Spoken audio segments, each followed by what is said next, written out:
तो स्टूडेंट्स अभी तक हमने समझा था, अब हम समझेंगे प्योर मेटलर्जी। एक एक चीज की मेटलर्जी पे वर्कआउट करेंगे। सबसे पहले हम आयरन की मेटलर्जी पे वर्क करेंगे। बेटा एक बार समझिए जरा, मेटलर्जी से पहले के स्टेप्स क्या क्या थे? एक्सट्रैक्शन ऑफ मेटल के पहले के स्टेप क्या थे? सबसे पहला स्टेप था क्रशिंग ऑफ ओर्स, हमने ओर को क्रश कर लिया। उसके बाद सेकेंड स्टेप था concentration of ores. Concentration ores को हमने फोर मेथड से अपनाना, तरीका अपनाया। और उसके बाद था conversion of concentrated ore to the oxide by calcination और रोस्टिंग, वो हमने कर लिया, ऑक्साइड में कन्वर्ट कर लिया। उसके बाद फोर्थ स्टेप था reduction of that oxide into the metal. ठीक है ना? तो reduction of metal oxide into the metal, उसकी स्टडी हम लोग बेसिकली वहां से शुरू होती है, प्योर मेटलर्जी। तो चलिए हम बात करते हैं। उसके बाद रिफाइनिंग का नंबर क्रूड मेटल मिली है, उसको प्योर मेटल में कैसे कन्वर्ट करेंगे हम। तो सवाल इस बात का उठता है कि जो आयरन के एक्सट्रैक्शन की बात हो रही है, तो आयरन के मेन कौन से हैं जिनका यूज हम करते हैं? जैसे यहाँ पर जिक्र हुआ है oxide ores of iron after concentration, यानी कॉन्सेंट्रेशन समझ गए होगे, कॉन्सेंट्रेशन इसकी की जाएगी। कौन कौन से तरीके थे? Gravity suppression method, magnetic suppression method, froth flotation और लीचिंग, है ना? उनसे कॉन्सेंट्रेशन की गई। उसके बाद रोस्टिंग की गई थ्रू कैल्सिनेशन और रोस्टिंग। हमने थ्रू कैल्सिनेशन एंड रोस्टिंग, और रोस्टिंग और कैल्सिनेशन के थ्रू हमने क्या किया? उसको ऑक्साइड में कर लिया। बेटा यहाँ एनसीईआरटी का एक एक वर्ड, एक एक लाइन अपने आप में पूरी दुनिया समाये होती है। तो आप समझो मत इतना कि आपकी मैं एनसीईआरटी से एक एक पॉइंट को वो कर रहा हूँ। इसके डिकोड करने का मेन खेल है। मेन खेल इसकी हर एक लाइन को समझना है, और हर एक लाइन को जितना गहराई से तुम समझ लोगे उतने ही अच्छे क्वेश्चन तुम एनसीईआरटी से कर लोगे। बेटा याद रखना, इनऑर्गेनिक का अगर एक एक क्वेश्चन करना है तो एनसीईआरटी की line to line, word to word को आपको उसको एलिबरेट करना होगा, उसकी गहराई को समझना होगा, उस पर बनने वाले क्वेश्चंस की पॉसिबिलिटीज को देखना होगा। यहाँ पर हम बात करते हैं कि ऑक्साइड ओर्स थे या कौन कौन से वो ओर्स थे। तो सबसे पहले if I am talking about like magnetite. Magnetite बड़ा ही फेमस नेम है इसका, और ये मैग्नेटाइट जो होता है वो नॉर्मली Fe3O4 को हम मैग्नेटाइट कहते हैं। फिर दूसरा है जो सबसे फेमस है और जो सबसे ज्यादा यूज होता है, हेमेटाइट। ये हेमेटाइट होता है बेटा, ये सबसे ज्यादा यूज होता है, and this is basically Fe2O3, और ये आपका Fe2O3 होता है, राइट, हेमेटाइट। इसके बाद हम बात करते हैं, इसके बाद हम हेमेटाइट की बात कर ली, अब हम बात करेंगे ब्राउन हेमेटाइट की। ब्राउन हेमेटाइट क्या होता है? ब्राउन हेमेटाइट लिबोनाइट को कहते हैं। ब्राउन हेमेटाइट का जो Fe2O3 और डॉट 3H2O, बस इसके अंदर 3H2 का डॉट होता है, तो इसे हम कह देते हैं Fe2O3 3H2O। ब्राउन हेमेटाइट को हम लिमोनाइट के नाम से भी जानते हैं। इसके बाद हम बात करते हैं सिडराइट की, FeCO3, जिसे हम कहते हैं सिडराइट। सिडराइट ये तो तब भी सब लोग यूज किए जा सकते हैं, सिडराइट, FeCO3। और एक होता है आयरन पायराइड, ये तब भी यूज कर लिए जाते हैं, लेकिन आयरन पायराइड जो होता है ना, वो यूज नहीं किया जाता। आयरन पायराइड मतलब FeS, आयरन पायराइड का यूज हम लोग नहीं करते हैं।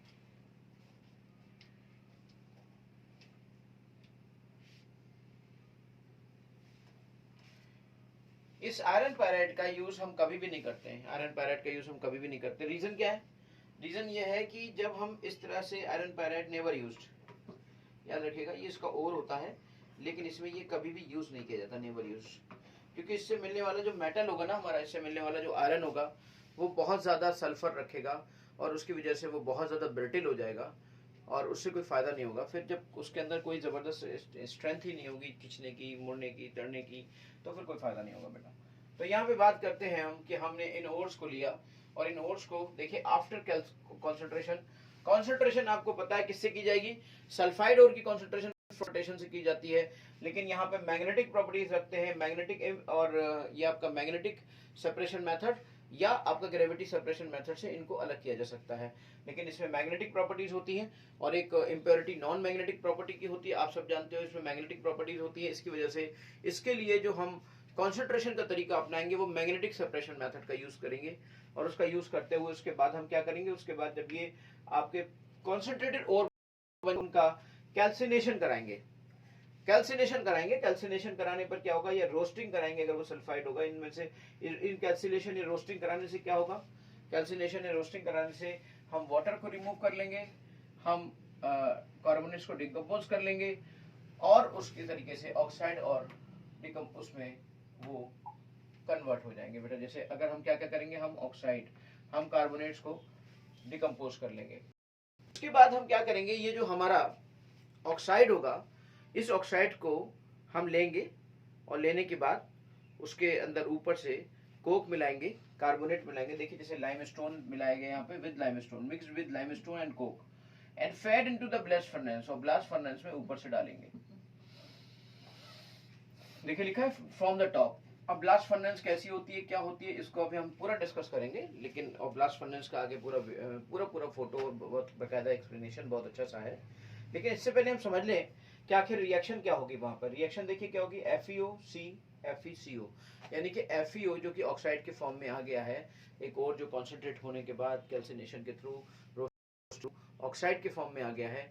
ऑक्साइड के फॉर्म में आने के लिए क्या होगा, उसका ऑक्साइड के बाद क्या होगा, कार्बन करेगा। ये स्टेप कहलाता है स्मेल्टिंग का step. This step is basically called as smelting. ये बेटा कार्बन स्मेल्टिंग कहलाती है और ये स्टेप कहलाता है आपका स्मेल्टिंग का स्टेप। यहाँ स्मेल्टिंग का मतलब होता है रिडक्शन बाय कार्बन, है ना, ये reduction by anything, carbon, carbon monoxide और metal. This step is called basically smelting.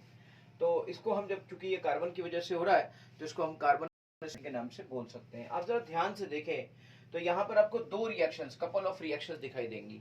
देखिए यहाँ पे लिखा है it can be seen as a couple of similar reactions. अब यहाँ पर दो तरह की कपल रिएक्शंस दिखाई देंगी, आपको ध्यान से देखना होगा। ध्यान से कैसे देखना होगा, जरा देखिएगा।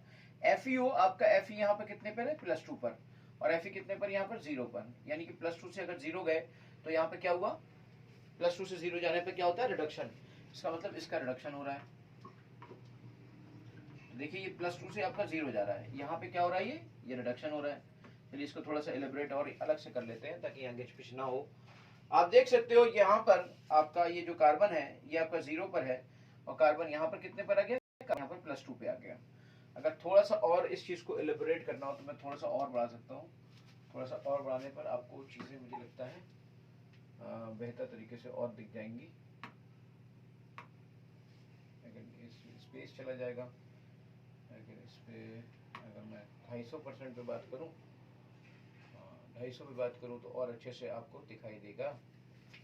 यहाँ पे मैं स्पेस का यूज कर सकता हूँ, ऐसे इसमें नहीं है ये, यस, पूरा की पूरा इशू नहीं है। 250% पे स्पेस हमारा इधर उधर का थोड़ा सा चला गया, एक तरफ हम हल्का से ऐसे ले रहे हैं, इतना स्पेस हम 250% पे यहाँ पे ले सकते थे, यस। और ये हमारा थोड़ा सा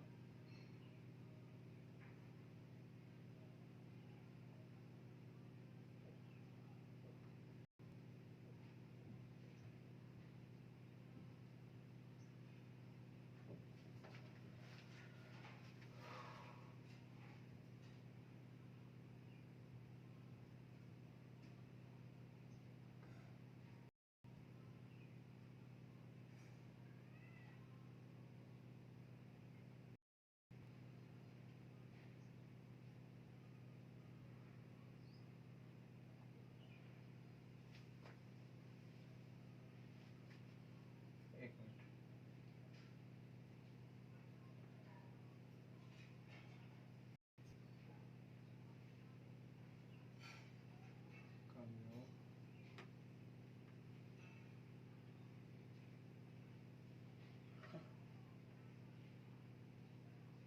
बैकग्राउंड से पहले था वो, शायद बोला, एक मिनट। कहाँ गई वो reaction of oxide to the metal, oxygen आ गया, कैल्सिनेशन आ गया, लीचिंग आ गई, ये सब तो पढ़ चुके हैं आप लोग। चलिए यहाँ पे थोड़ा सा आगे और देख लेते हैं, वो पेज हो गया मुझे लग रहा है। हमें लेंगम डायग्राम तो पूरा देख चुके हैं ना, यस, लेंगम डायग्राम तो पूरा देख चुके हैं।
ये आपका आ गया।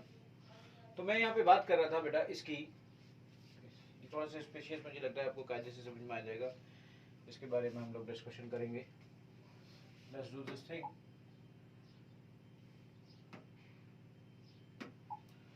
तो यहाँ पे आपने देखा था कि ये आपका दो कपलिंग रिएक्शंस हो रही है। देखिए, mixed with limestone coke and fed into blast furnace from the top, the oxide is reduced to the metal.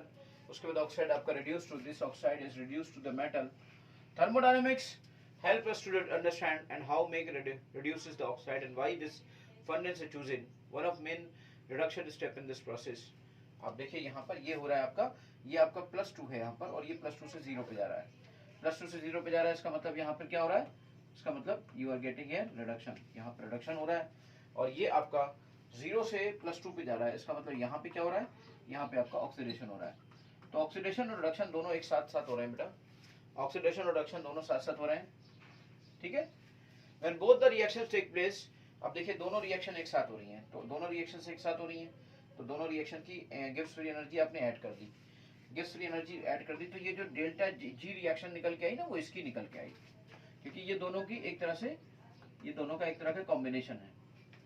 तो दिस शुड बी क्या, दिस शुड बी नेगेटिव, इसको हर सूरत में नेगेटिव होना चाहिए, ये आपका नेगेटिव होना चाहिए, right. Naturally the resultant reaction will takes place, right hand equation, और ये आपका नेगेटिव होना चाहिए। कोई दिक्कत नहीं है, सब पढ़ने की कोई जरूरत नहीं, जहां पर पढ़ने की जरूरत होगी वो मैं आपको खुद ही बता दूंगा, आपको उसमें कुछ भी पढ़ने की जरूरत नहीं है, ठीक है बेटा।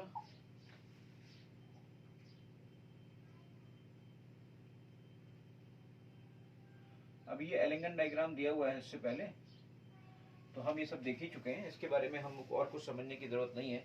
सीधे सीधे ब्लास्ट फर्नेस की बात करते हैं कि ब्लास्ट फर्नेस में क्या होता है, और ब्लास्ट फर्नेस का डायग्राम अभी आपके सामने आने वाला है। Let's see that thing.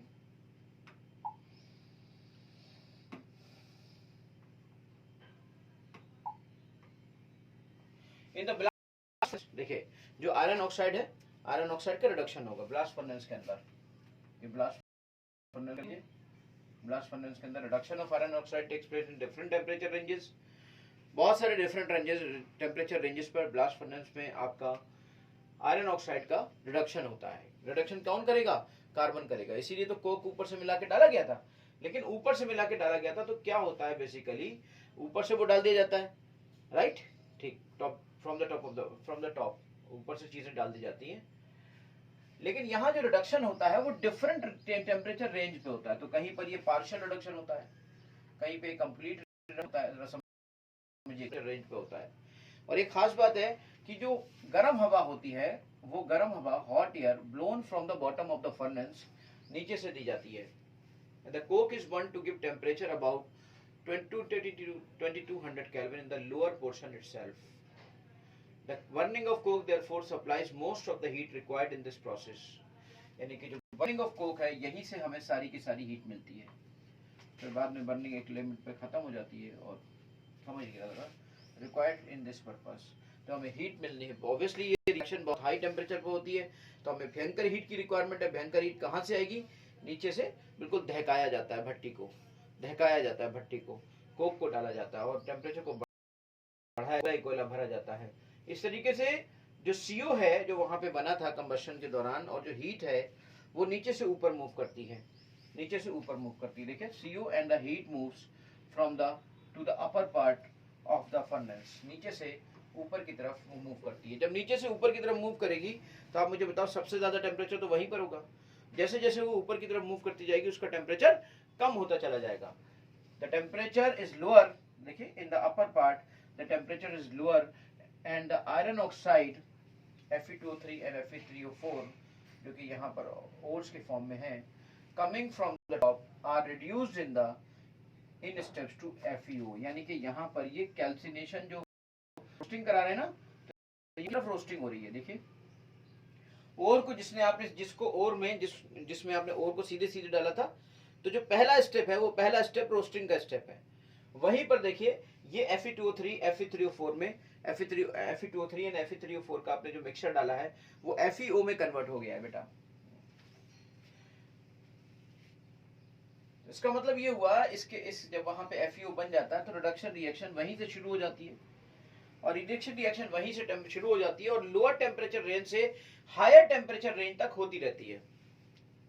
भाई वहीं पर FeO थोड़ा बन गया तो रिडक्शन वहीं से शुरू हो गया, रिडक्शन वहीं से शुरू हो गया तो इसका मतलब क्या हुआ कि वहां से रिडक्शन शुरू होते होते नीचे तक होता चला आया। तो इससे क्या हुआ कि जितना भी जैसे पहले थोड़ा रिडक्शन हुआ तो थोड़ा आयरन ऑक्साइड मेटल में कन्वर्ट हुआ, फिर और ज्यादा रिडक्शन हुआ, और ज्यादा मेटल ऑक्साइड आयरन में कन्वर्ट हुआ, और ऑक्साइड मेटल में कन्वर्ट हुआ। इस तरीके से लोअर टेम्परेचर रेंज से हायर टेम्परेचर रेंज में depends on the points of corresponding intersections in the delta G versus depend on the points of corresponding intersections in the delta G and T plots। ठीक है, ये depend करता है कि कहाँ कहाँ पर वो जो इंटरसेक्शन हो रहा था तो उसमें आपको पता चल रहा था अब कौन सा कर्व ऊपर है, अब कौन सा कर्व नीचे है। उस हिसाब से जब तक कि वहां पर खुद ब खुद डेल्टा पॉजिटिव ना हो जाए, तो पॉजिटिव होने पे तो कोई जरूरत ही नहीं, वो अपने आप ही टूटने लगेगा। उससे पहले हीट और उसकी मदद से रिडक्शन होता रहता है। सबसे पहले लोअर टेम्परेचर पे इन्होंने बताया, लोअर टेम्परेचर पे जैसे कि आप यहाँ पे देख रहे हो, शुरुआत जब ऊपर वाला पोर्शन होगा लोअर टेम्परेचर में, जो Fe2O3 है और Fe3O4 है, ये आपका Fe3O4 तरीके से CO की मदद से रिडक्शन उनका हो जाएगा, क्योंकि नीचे से CO और हीट दोनों गई थी ना। तो जब CO और हीट दोनों गया था तो वहां पर ये चीजें, इसका मतलब ये हुआ कि ऑक्साइड में बनना साथ रिडक्शन का होना, दोनों चीजें एक साथ चल रही थी। ऑक्साइड का बनना और साथ में रिडक्शन का होना, both things are moving together, दोनों ही चीजें साथ साथ चल रही थी। फिर इसके बाद देखिए ना, ये Fe2O3 CO के साथ मिलकर Fe3O4 और CO2 बना लेता है। Fe3O4 फिर यहाँ पर इसके साथ Fe बना रहा है, इसके साथ FeO बना रहा है। इसका मतलब क्या हुआ कि इसका मतलब ये हुआ कि कहीं पर थोड़ा सा मेटल भी मिल जा रहा है ऊपर के पोर्शन में, और मेटल, और इवन अभी और भी कुछ बाकी है। देखो Fe3O4 फिर नीचे आएंगे, नीचे आते जाएंगे और चीजें कन्वर्ट होती चली जाएंगी।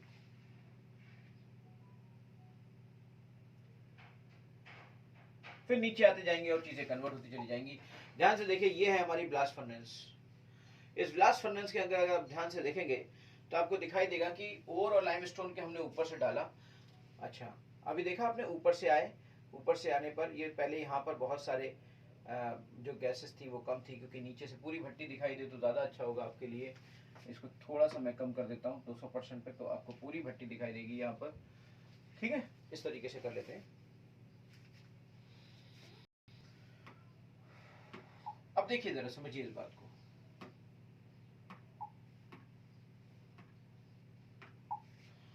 लाइमस्टोन और ओर और कोक को यहाँ से ऊपर से डाला। अभी हमने देखा था थोड़ी देर पहले कि 500 से 1000 के करीब, 900 के करीब केल्विन पर जो ऊपर की तरफ है। नीचे से तो देखिए ब्लास्ट ऑफ एयर, यानी कि एयर, और इसको आप नीचे से देखिए,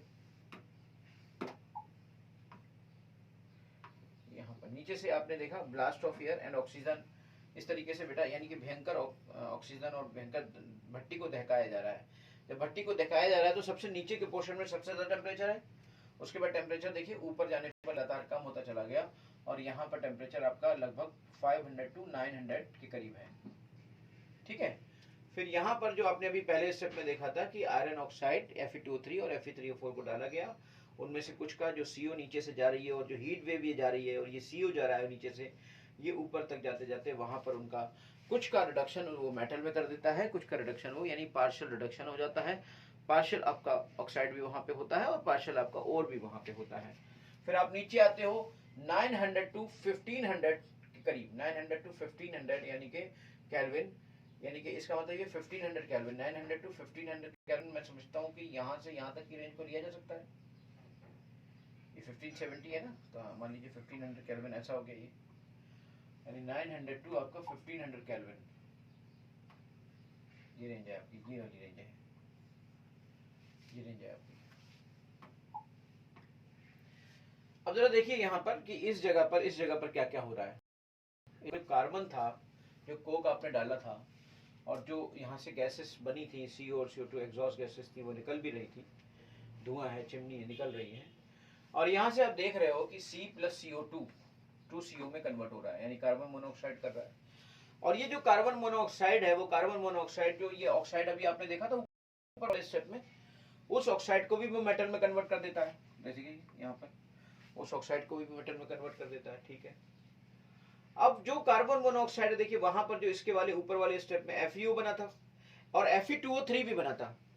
आपको याद होगा, इससे पहले ही मैंने डिस्कस किया था। तो जो Fe2O3 बना था वहां पर और था आपने, और जो बचा हुआ था और ऊपर से डाला था और जो वहां पे थोड़ा बना था, वो CO आपको रिएक्ट करता है और वो यहाँ पे पोर्शन यानी कुछ Fe3O4 में भी आ जाएगा, यानी हेमेटाइट में हो जाएगा।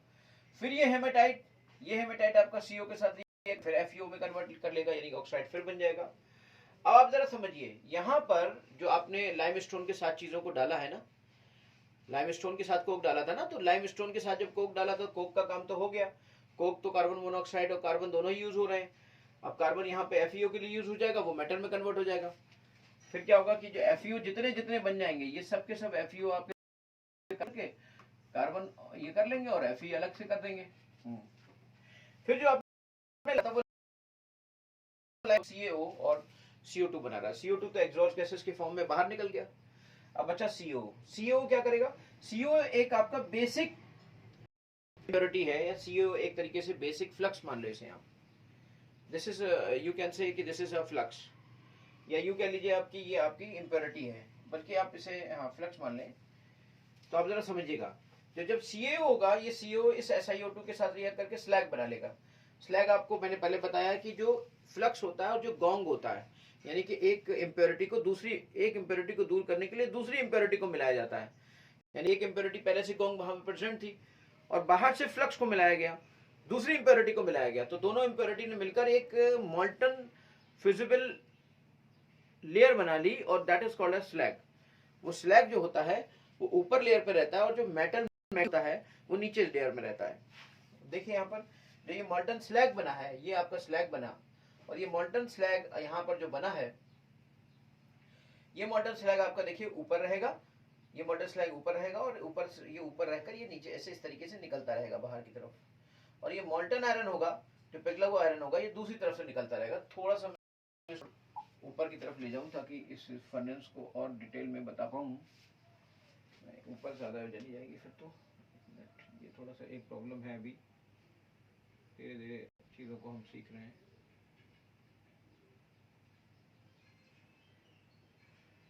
यहाँ पे हमने चीज़ों को इस तरीके से देख लें।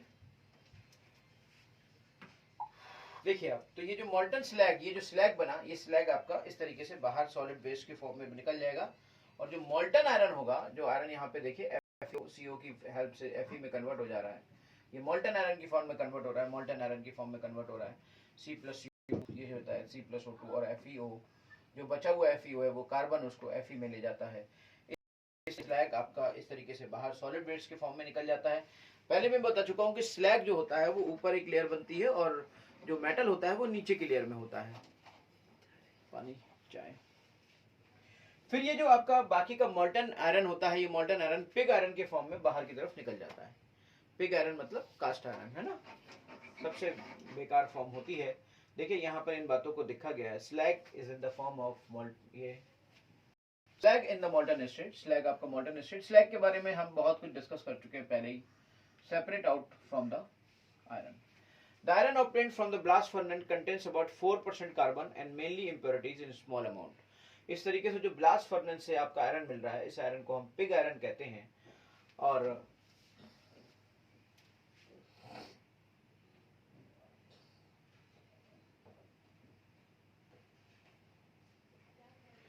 The iron obtained from the blast furnace, देखिए बड़ी खास बात है यहाँ पर, मैं इसको थोड़ा सा हाईलाइटर यूज करूंगा। हाईलाइटर मेरा रेड कलर का होगा तो ज़्यादा अच्छा होगा। I will use highlighter as a red colour. Pink, ये तो ब्लू कलर में है, रेड कलर में हाईलाइटर यूज करें। यस, तो इस आयरन में जो कि यहाँ से ब्लास्ट फर्नेस से मिला है,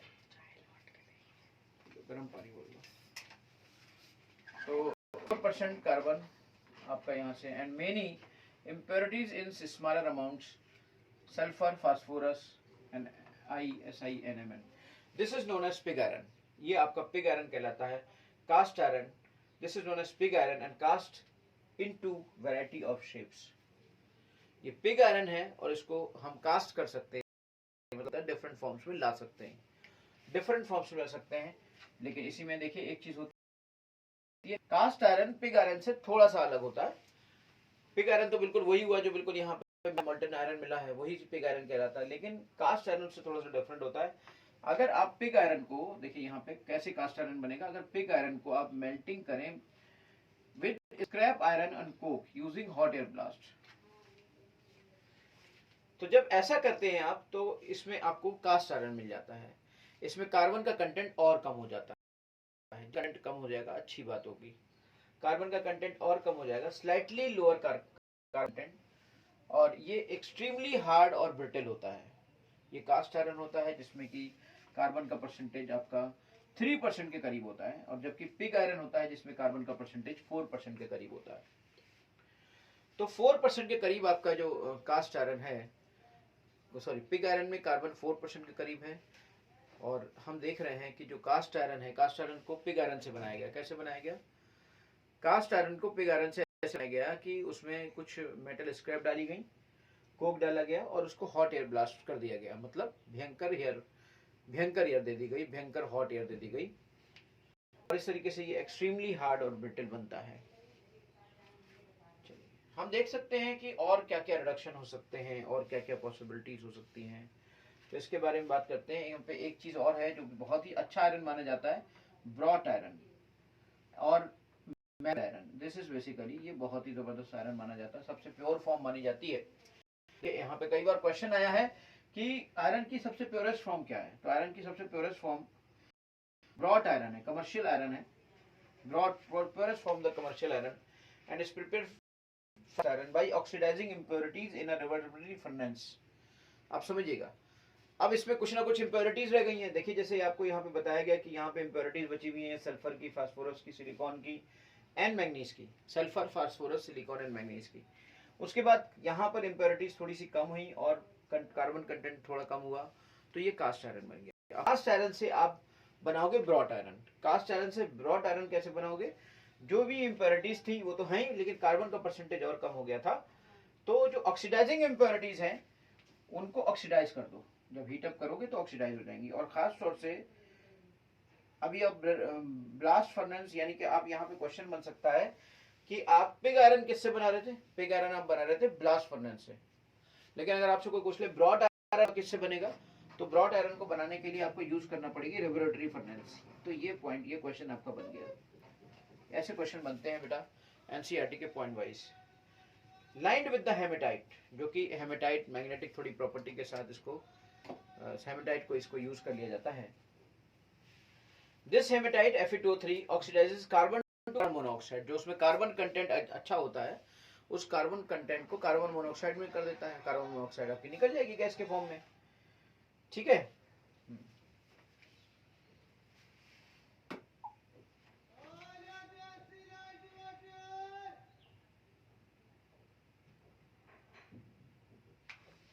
और इस तरीके से बेटा आपका ये जो होगा कार्बन मोनोऑक्साइड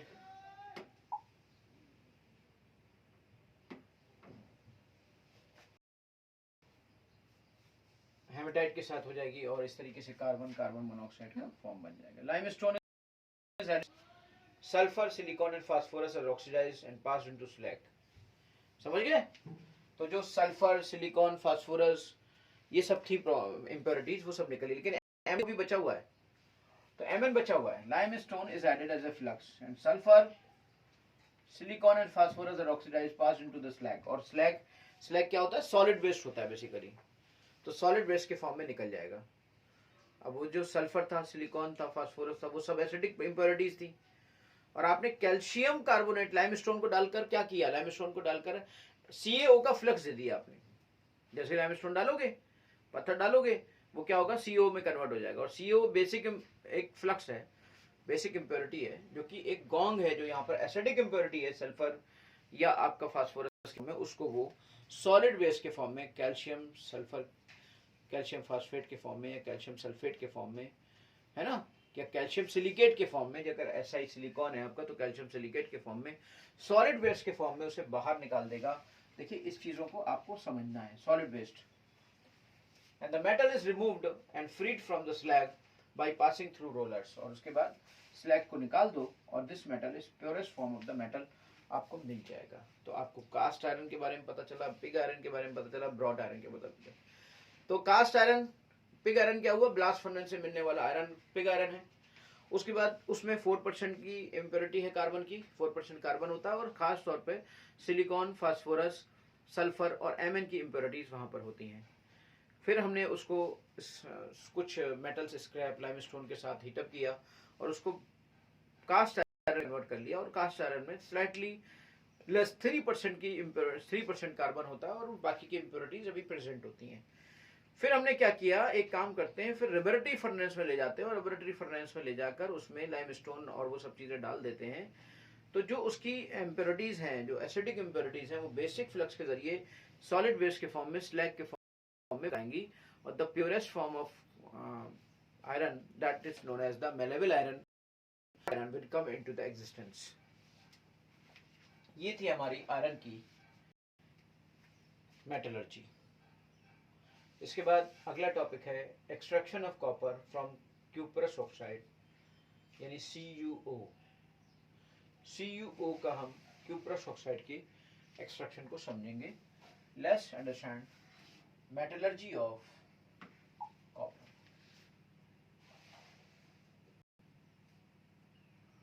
यहां पे हम मेटलर्जी ऑफ कॉपर को समझेंगे।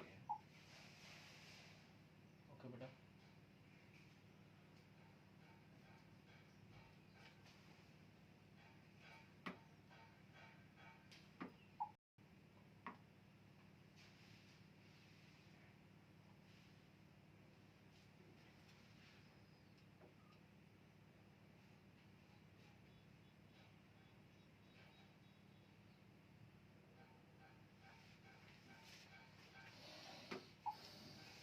मेटलर्जी ऑफ कॉपर को देखिए, extraction of copper from the cuprous oxide, इस चीज को हम समझेंगे। सवाल उठता है कि कॉपर किस किस फॉर्म में हमें मिलेगा, और हम क्यूपरस ऑक्साइड की मेटलर्जी को यहाँ पर तो समझ रहे हैं। जैसे कॉपर हमें ओर के फॉर्म में मिलेगा, तो किस किस फॉर्म में मिलेगा हम पहले भी डिस्कस कर चुके हैं। कुछ पॉइंट हम और नोट कर लेते हैं कि कॉपर हमें कहाँ कहाँ कैसे मिलेगा। क्यूपरस ऑक्साइड के मिलेगा,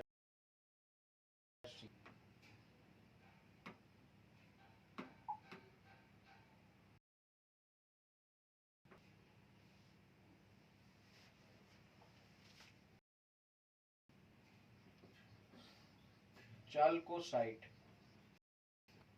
ये नहीं है चाल्कोसाइट, और कॉपर ग्लांस,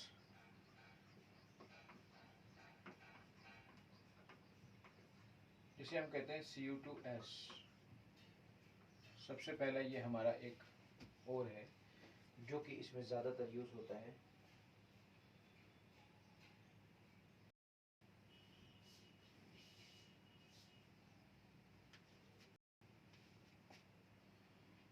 जिससे हम बात कर रहे हैं निकालने की, वो बेसिकली कॉपर पायराइट,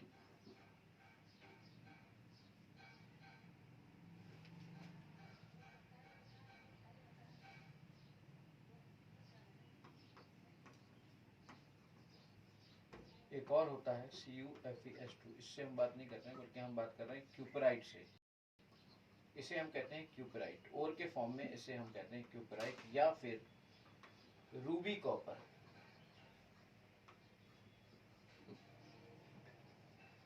जिसके बारे में कहा गया है कि from Cu2O this is cuprous oxide which is known as ruby copper.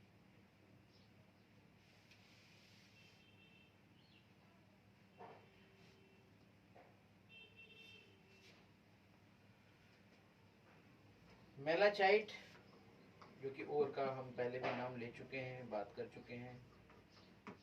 CuOH का होल ट्वाइस .CuCH3 मेलाचाइट के फॉर्म में आ जाएगा। मेलाचाइट के फॉर्म में ये आ जाएगा, ठीक है। अब हम इसको समझते हैं कि ये क्या हो रहा है।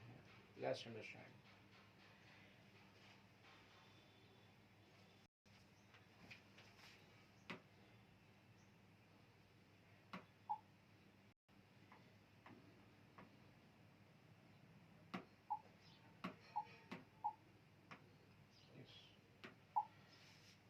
Extraction of copper from the copper oxide, यानी कि copper oxide cuprous oxide, cuprous oxide का मतलब आप जानते हो Cu2 क्यूपरस ऑक्साइड हो गया। In the graph of delta G and T graph, जैसे आपने उसमें वहां पे जो ग्राफ देखा था लिंगन डायग्राम, इसी की बात कर रहे हैं ये बार बार, कि जो ये इसकी लाइन थी ऑलमोस्ट एट द टॉप, यानी कि ऊपर की तरफ थी, कॉपर बहुत ऊपर था, इसकी लाइन बहुत ऊपर थी, तो इसके जितने भी नीचे वाले मेटल थे वो सब इसको रिड्यूस कर सकते हैं। एलेंगन डायग्राम आपको याद होगा ना उसी हिसाब से। So it is quite easy to reduce copper oxide, reduce oxides of ore of copper directly to the metal by heating with coke. Both the lines of copper or वो carbon और carbon monoxide and carbon dioxide at much lower position in the graph, particularly after 500 to 600 Kelvin. आप graph की study करो जो एलिंगन diagram था, तो एलिंगन diagram का reference देते हुए बात की जा रही है कि एलिंगन डायग्राम में Cu2O बहुत बड़ा था, उसके नीचे ये वाली लाइन भी नीचे थी Cu to Cu वाली, और ये वाली लाइन भी नीचे थी। इसका मतलब इन दोनों से ही बहुत ही आसानी से, स्पेशली वहां पे एक टेम्परेचर रेंज भी थी जिसके बाद आपको देखने को मिलेगा कौन ऊपर है कौन नीचे है, तो 500 से 600 केल्विन के बाद वो दोनों ही बहुत नीचे थे। इसका मतलब ये दोनों ही क्यूपरस ऑक्साइड को, रूबी कॉपर को बहुत ही आसानी से रिड्यूस कर सकते हैं और इसको कॉपर में, मेटल में बदल सकते हैं। जैसे कि आप देखते हो कि इसमें ये बात भी बोली गई है कि आप अगर बात करें और भी बहुत सारे, इसकी कॉपर पायराइट है, कॉपर सल्फाइड है, जिसे हम कॉपर ग्लास कहते हैं, ये काफी हद तक मिलते हैं, ठीक है ना। देखिए लिखा है however most of the ores are sulfide and some may also contain iron. Sulphide के ज्यादातर ओर होते हैं और जिनमें कि आपको सबको पता है कि अगर किसी कोई भी ओर है, सल्फाइड का ओर है, कोई और ओर है, तो पहले तो सल्फाइड के ओर को हम किससे, फ्रॉथ फ्लोटेशन प्रोसेस उसे कॉन्सेंट्रेट करेंगे और फिर उसे ऑक्साइड में कन्वर्ट करेंगे। तो ओर क्या लिया हमने, ओर तो हमने यही लिया ना, ओर तो हमने यही लिया।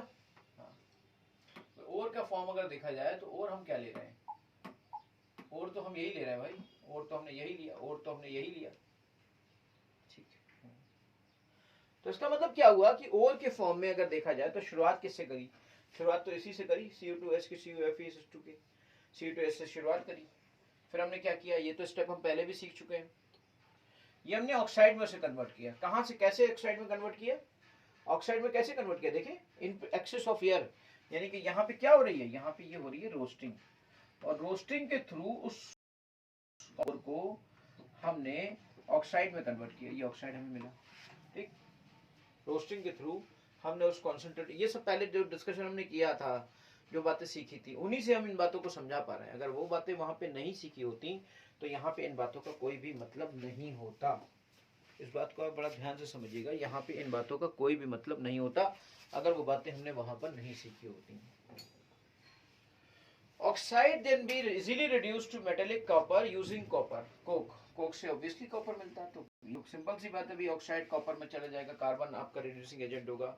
एलेंगन डायग्राम आपके सामने है, आप उसको फिर से देखिए, अपनी बुक में देखिए, एनसीईआरटी में देखिए, और मैं एलिंगन डायग्राम के बारे में इतना ही कह सकता हूँ कि बहुत ही अच्छी चीज़ है, उसकी मदद से ये सारी बातें क्लियर हो जाती हैं कि ऐसा क्यों हो। तो ऑब्वियसली इसका मतलब क्या हुआ कि कॉपर सल्फाइड को रोस्टिंग के थ्रू हमने कॉपर बदला, और जब ये ओर के फॉर्म में मिलता है ना क्यूपरस ऑक्साइड, तो रूबी कॉपर कहलाता है।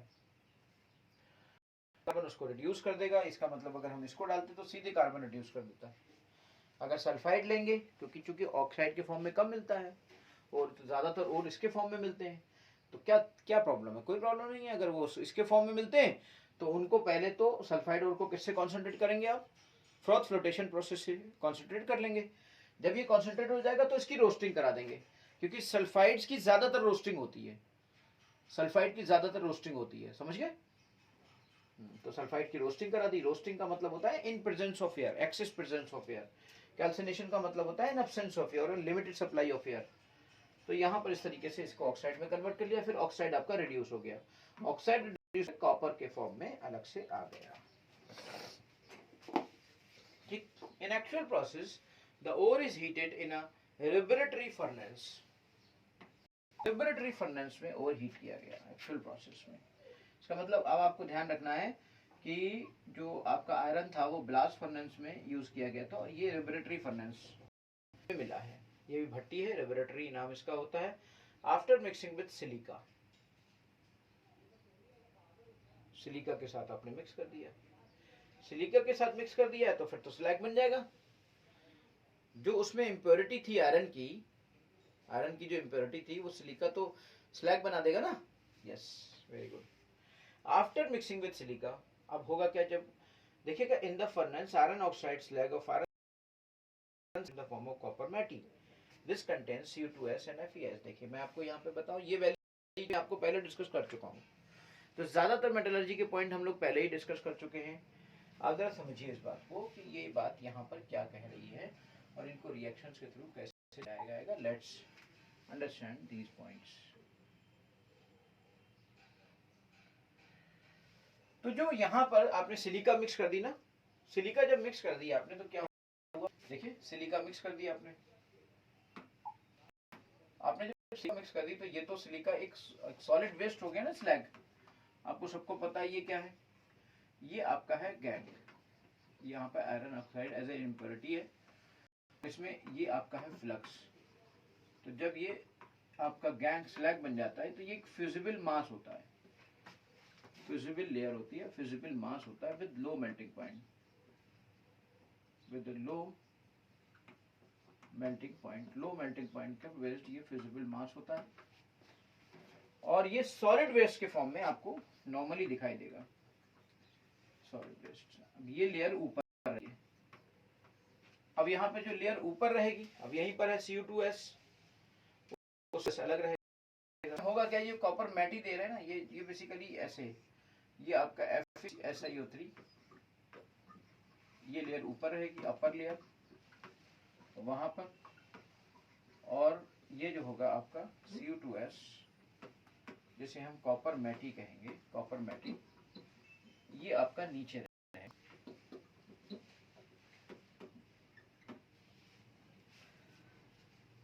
Some silica is also added and hot air blast is blown to convert the remaining। उस तरीके से आपका जो रिमेनिंग पोर्शन होगा वो इसमें कन्वर्ट हो जाएगा बेटा।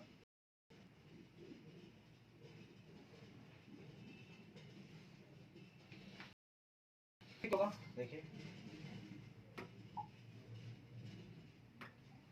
तो जो FeS है, FeO है and Cu2S and Cu2O to the metallic copper, following reactions take place। आपको सबको पता है कि जो FeS वहां पर इम्प्योरिटी है, ये FeO है इम्प्योरिटी है, ये सब के सब किस तरीके से मेटालिक कॉपर में कन्वर्ट होंगे, इनकी रिएक्शंस को समझाया गया है। FeS ऑब्वियसली जो सल्फाइड लिया जाएगा वो सल्फाइड आपका FeO में कन्वर्ट हो जाएगा, ठीक है। हाँ ठीक है, अब ये FeO ऐसे प्रॉपर्टी रहेगी, SiO2 जो पड़ा हुआ था ये स्लैग बन जाएगा आपका, स्लैग आ गया जो कि अलग हो गया, और वहीं पर Cu2S का जो ये आपका रोस्टिंग हो रही है तो ये Cu2O में बदल जा रहा है। तो Cu2S आप सब जानते हो कि Cu2S जो होता है ना, Cu2S कॉपर सल्फाइड, ये इसका सेल्फ रिडक्शन हो जाता है बेटा, ऑटो रिडक्शन हो जाता है। इसको कहते हैं हम कि सल्फाइड का जो यहाँ पे ये बना था, ये इससे फिर this is called self reduction. आपने पढ़ा था, यहाँ टर्म पढ़ा था, तो इनका जो कमजोर होते हैं ना उनका सेल्फ रिडक्शन हो जाता है। कॉपर जैसे बहुत ही ऊपर की तरफ मिलता है, फिर मरकरी मिलता है, सबसे ऊपर सिल्वर मिलता है, तो यहाँ पर सेल्फ रिडक्शन होने लगता है। होता क्या है कि यहाँ पर आपको रिडक्शन कराने के लिए किसी और की जरूरत नहीं है। देखिए कॉपर सल्फाइड था, कॉपर सल्फाइड कॉपर ऑक्साइड में जाता, बजाय कॉपर ऑक्साइड में जाने के वो सीधे Cu में चला गया। कैसे? क्योंकि जो Cu था वो जरा सा हीटअप हुआ और उसी से ऑक्सीडेशन इसका फिर से हो गया, और ये इसका ऑक्सीडेशन हो गया, इसका रिडक्शन हो गया, इसका ऑक्सीडेशन हो गया, इसका रिडक्शन हो गया, इस तरीके से SO2 आपको मिल गया। समझ गए? The solidified copper obtained has blistered appearance due to the evolution of SO2। इसको हम ब्लिस्टर कॉपर कहते हैं, यानी कि यहाँ से जो हमें कॉपर मिलेगा रेफ्रेक्टरी फर्नेस के through, that will be called as blister copper. ये आपको कॉपर मिलेगा। सेल्फ रिडक्शन या ऑटो रिडक्शन या एयर रिडक्शन, ऑटो रिडक्शन या एयर रिडक्शन, ये जैसी कंडीशन कॉपर की मेटलर्जी में हो रही है। तो आपने एक एक पॉइंट को क्लियर कर लिया, क्योंकि हम इतना पढ़ पाए, समझ पाए, क्यों कर पाए, क्योंकि हम पहले समझ चुके थे, चीज़ों को जान चुके थे कि भाई कॉपर की मेटलर्जी में क्या हो सकता है। Now let us discuss zinc की मेटलर्जी। अब हमारे सामने है जिंक की मेटलर्जी। जिंक की मेटलर्जी की गहराई को हम समझते हैं, एक एक पॉइंट पे देखते हैं।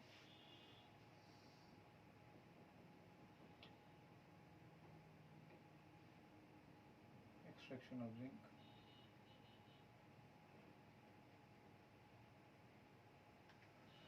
Extraction of zinc from zinc oxide. Zinc oxide से एक्सट्रैक्शन जिंक का कैसे करेंगे, इसको हम समझते हैं।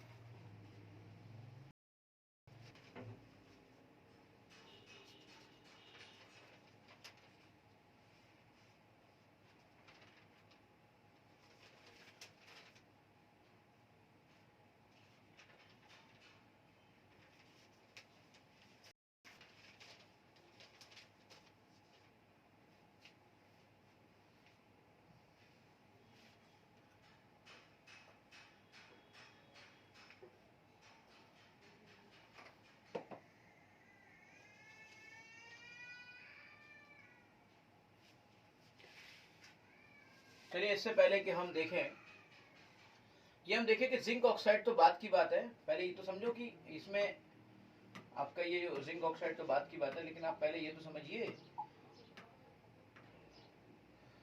कि ये जिंक ऑक्साइड आया कहाँ से, जिंक और कौन कौन से हमने यूज किए, वो तो समझे हम कि जिंक और कौन से यूज किए हमने। जिंक और इसमें ज्यादातर जिंक ग्लांस यूज करेंगे।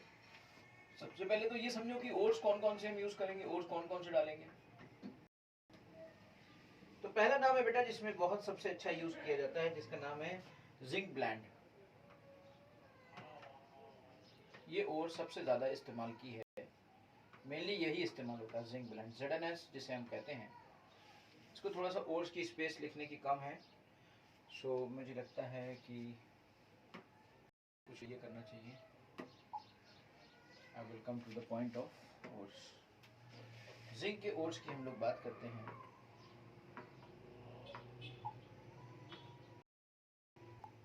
Late us discuss zinc ores. सबसे पहले हम जिंक ओर्स की बात करें। जिंक ब्लेंड आपका जो कि ZnS के फॉर्म में मिलता है, जिंक ब्लेंड। दूसरा है आपका जिनसाइट जो कि आपका ZnO के फॉर्म में मिलता है।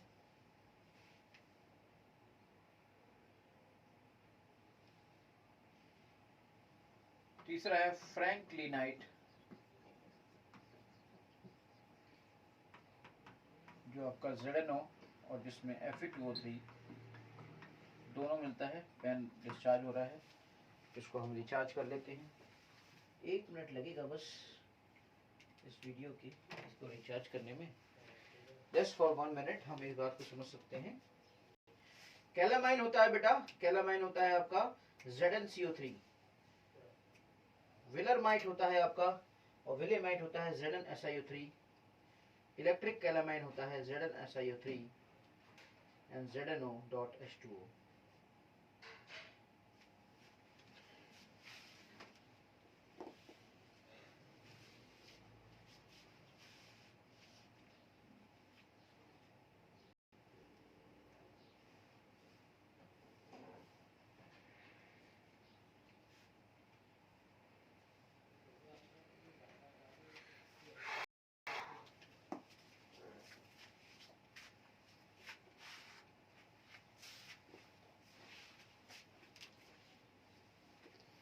जिंक की मेटलर्जी हम लोग इस लेक्चर में कंप्लीट कर लेंगे।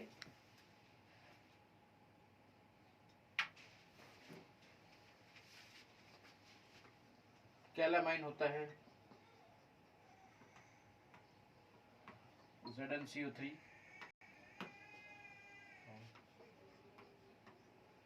विलेमाइट होता है बेटा, विलेमाइट ZnSiO3 विलेमाइट होता है। यहीं पर एक वर्ड है इलेक्ट्रिक कैलामाइन। इलेक्ट्रिक कैलामाइन, इसमें आपका ZnISiO3 मिला दो, ZnO मिला दो और वाटर मिला दो, ये हाइड्रेटेड फॉर्म में इसे कहते हैं। लेकिन जो G4 है जिसका हम यूज करते हैं that is basically zinc blende. ये आपका G4 है हमारा, इस पूरी प्रोसेस का ये G4 है, this is basically zinc blende. G4 है हमारा जिंक ब्लेंड, G4 है हमारा जिंक ब्लेंड, अंडरस्टैंड। तो हमारा G4 क्या हुआ, जिंक ब्लेंड। अब अगर हमने ये जिंक ब्लेंड लिया है तो आप मुझे बताओ सल्फाइड ओर को आप कैसे, सबसे पहले क्या होगा, ओर आ गया हमारे पास, ओर का पहला स्टेप क्या होगा, सबसे पहले ओर आ गया। अब ओर की पहले स्टेप क्या होगी, स्टेप 1 में हम उसकी क्रशिंग करेंगे, तोड़ेंगे उसे जॉ क्रशर से। उसके बाद क्या करेंगे, उसको ड्रेस्ड करेंगे, कॉन्सेंट्रेट करेंगे। कॉन्सेंट्रेशन। अब आप मुझे बताओ यहाँ पे जो ये आपका ओर है वो हम ले रहे हैं, ओर है ये ले रहे हैं हम जिंक ब्लेंड। इसका मतलब इसकी कॉन्सेंट्रेशन किससे करेंगे, इसकी ड्रेसिंग किससे करेंगे, इसका बेनिफेक्शन किससे करेंगे, इसकी जो ड्रेसिंग करेंगे, इसका जो बेनिफेक्शन करेंगे, एक ऐसे बेनिफिकेशन भी होता है, इसी को हम लोग बेनिफिकेशन का नाम भी देते हैं। ये किससे करेंगे, ये करेंगे फ्रॉथ फ्लोटेशन प्रोसेस से, क्योंकि जो सेल्स होते हैं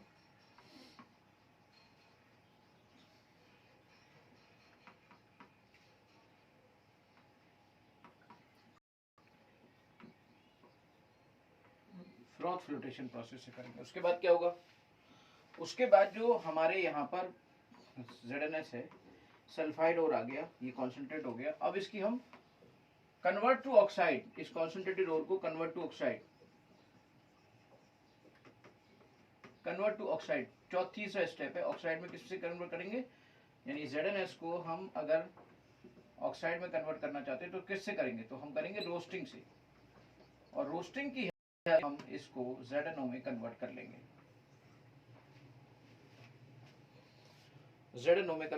रोस्टिंग की हेल्प से। और उसके बाद क्या होगा, उसके बाद इसका रिडक्शन होगा, ठीक है। अब आगे की रिएक्शंस को हम ऑब्वियसली इसमें देख सकते हैं कि कैसे क्या हो रहा है। Let's go to the browser पे गए और हम लोग इस तरीके से हमारा फिर से देखिए। अब यहाँ पर उन्होंने कहाँ से शुरुआत की, ZnO से, तो मैंने आप शुरुआत से लेके वहां तक पहुंचा दिया आपको। अब आप उसके बाद ZnO से आगे की चीजों को कर लीजिए। देखिए क्या दिखा रहे हैं वो,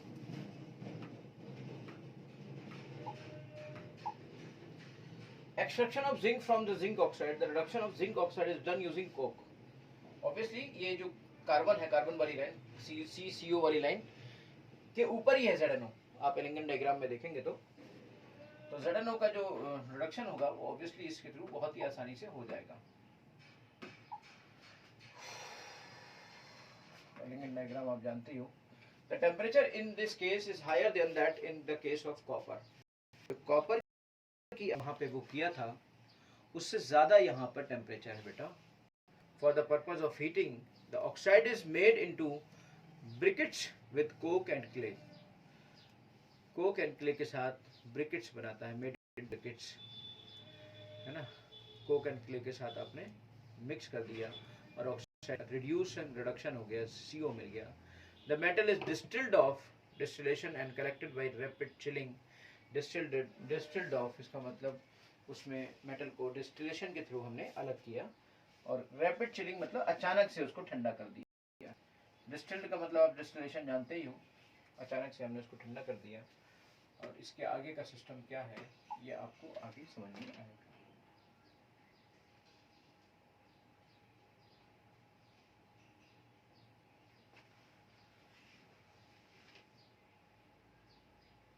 एक्सट्रैक्शन ऑफ जिंक हमने समझ ही लिया।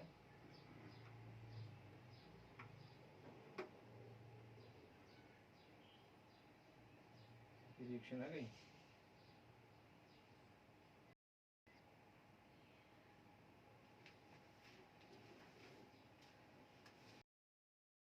अगर हमारा 200% कर लें तो ज़्यादा अच्छा है। ज़रा हाँ रिएक्शन इसमें थोड़ा सबसे सही 200% ही होता है, थोड़ा सा छोटा ज़रूर होता है लेकिन सारी चीज़ें प्रॉपर तरीके से आ जाती हैं। देखिए आपने यहाँ पे Zn की रैपिड चिलिंग से क्वेश्चन है हमारा, उस क्वेश्चन में the reaction Cr2O3 2Al Al2O3 plus 2Cr. यहाँ पे डेल्टा जी -421 किलोजूल है. Is thermodynamically feasible as is apparent from the Gibbs energy value. Why does it not take place at room temperature? ठीक है. Is it true that under certain conditions Mg can reduce and Al2O3 and aluminium can reduce Mg? What are the conditions? Electrochemical principle of metallurgy. Metallurgy के electrochemical principal देखिए, चलिए इसको भी समझ लेते हैं हम कि मेटलर्जी के इलेक्ट्रोकेमिकल प्रिंसिपल क्या हो गया. मॉल्टन ले लें या मॉल्टन मेटल सॉल्ट ले लें तो उसका रिडक्शन कराने पर हमें कैसे मिलेगा. कुछ चीज़ों का हमें इलेक्ट्रिकल रिडक्शन कराना पड़ता है. तो यहाँ पे उन चीज़ों के बारे में आप दे रहे हैं इससे पहले कि वो किसी की मेटलर्जी बताकर उसका इलेक्ट्रिकल रिडक्शन कराएं. तो इलेक्ट्रिकल रिडक्शन कराने से पहले इस बात को दे रहे हैं क्योंकि यहाँ पर बेसिकली इलेक्ट्रोलाइटिक रिफाइनिंग की ज़रूरत पड़ेगी. तो इस तरीके से चलिए देख लेते हैं इसको. इलेक्ट्रिकल को मेटलर्जी के क्या बताना चाहते हैं ये. Let discuss.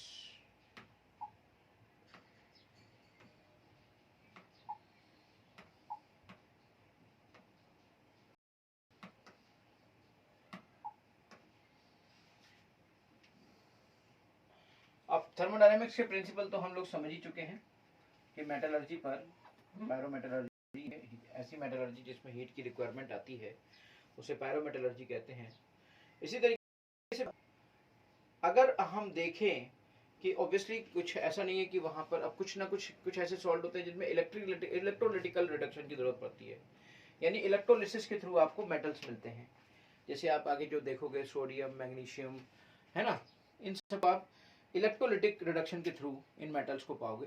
क्योंकि अभी तक जिन रिडक्शंस की आपने बात करी उनमें कहीं भी इलेक्ट्रोलिटिक कॉन्सेप्ट नहीं था, लेकिन आगे जो आने वाला है वो इलेक्ट्रोलिटिक कॉन्सेप्ट आने वाला है. इसलिए इन्होंने थोड़ा सा उसको पहले से डिस्कस किया है. इसीलिए बेटा देखिए यहाँ पर some principle effective reduction of the metal ions in solution और मॉल्टन स्टेट. अब ये डिपेंड करेगा कौन मॉल्टन स्टेट में लेना है और कौन सोल्यूशन में लेना है. ये प्रेफरेंशियल डिस्चार्ज थ्योरी आपको बताएगी. आप इलेक्ट्रोकेमिस्ट्री पूरी पढ़ चुके हो. Here they are reduced by electrolysis or adding some reducing element. The reduction of a molten metal salt, electrolysis is done. Such methods are based on electrochemical principle which could be understood through the equation delta G is equal to minus NFE. आप ये पूरा है कि पूरा पढ़ चुके हो. delta G is equal to minus NFE, where N is the number of electrons and E naught is the electrode potential. इसके बारे में मुझे कुछ बताने की जरूरत नहीं है. आप